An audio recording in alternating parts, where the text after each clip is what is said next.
Billy was so excited that school had been canceled that day. It was a blizzard outside, and all the schools in the county had been shut down.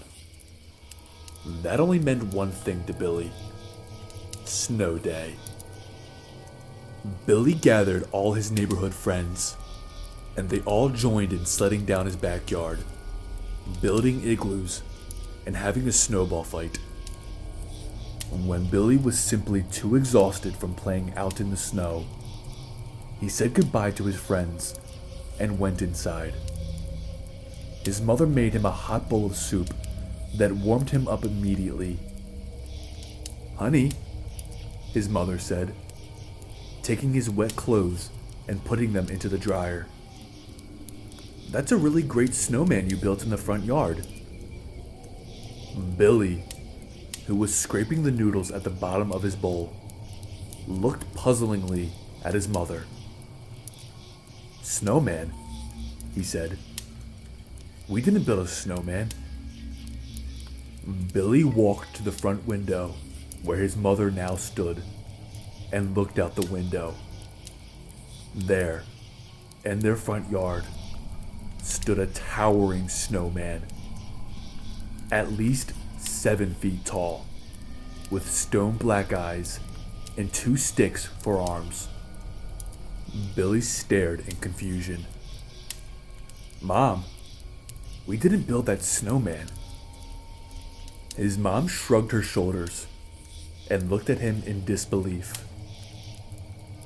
"Well then, I guess he just magically appeared," she said, walking back into the kitchen. Billy stared at the large snowman and shivered. Later that night, around midnight, the house was quiet. Billy was parched and jumped out of bed to head downstairs and grab a glass of water. When he stepped off the bottom step, his body went immediately cold. It was freezing downstairs. That's when Billy noticed that the front door was slightly open. Snow and cold air was seeping in. Frightened, he went to the door and looked outside. The blizzard continued.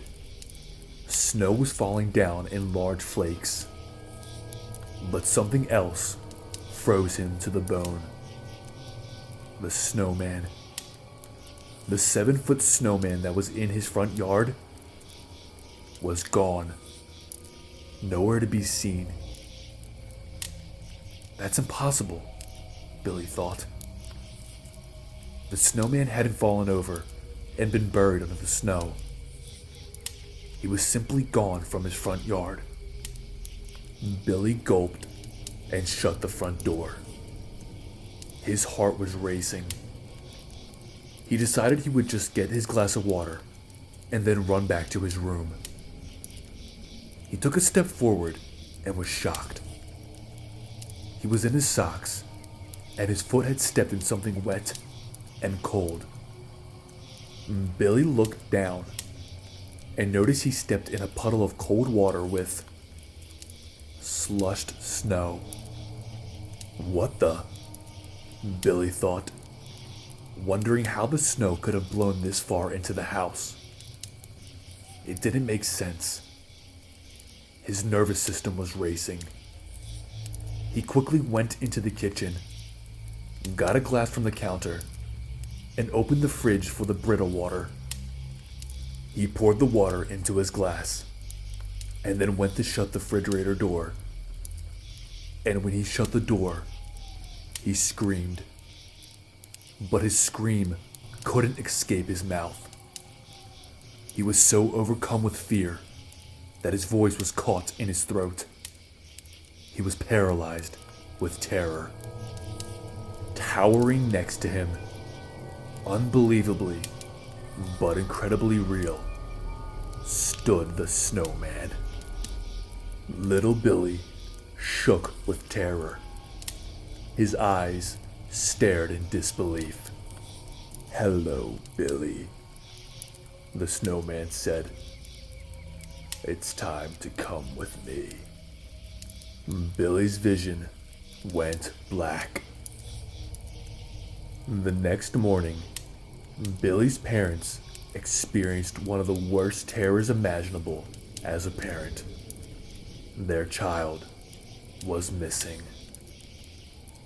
A few towns over, little Andy had just come inside from playing out in the snow all day with his friends.